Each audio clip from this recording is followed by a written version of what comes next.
หนึ่งคิดถึงน้องอยู่ทุกวันยามนอนก็ฝันเห็นนางทำเป็นน้อยใจกลางเว้นอ้ายยามกลางคืนอ้ายก็เคลื่อนไหวคำสัญญาที่ได้ว่าไว้ควันใจป่านนี้คงรอทหารสั้นหนึ่งยังด้อยด้านประสบการณ์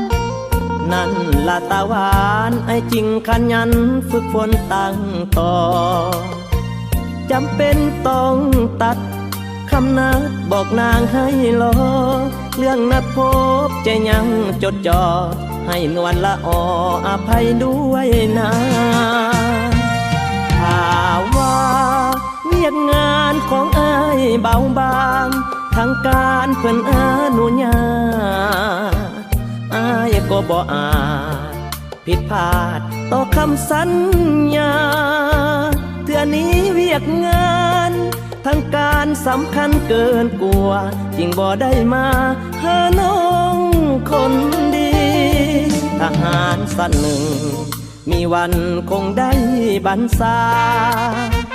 อ้ายจริงตั้งหน้าขยันสร้างตัวให้ดีถึงยังด้อยคันมันก็มีเกียรติศักดิ์ศรีถ้าน้องเข้าใจอ้ายดีแล้วคงต้องมีวันได้พบกัน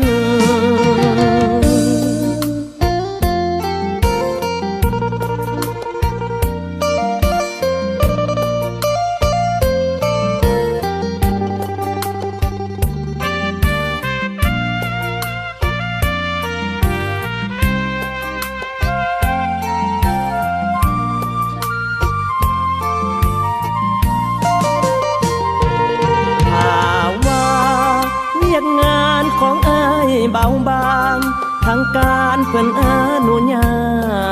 ตอ้ายก็บ่อาจผิดพลาดต่อคำสัญญาเทื่อนี้เวียกงานทางการสำคัญเกินกว่าจึงบ่ได้มา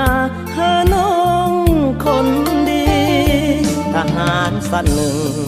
มีวันคงได้บรรษาอ้ายจริงตั้งหน้าขยันสร้างตัวให้ดีถึงยังด้อยคันมันก็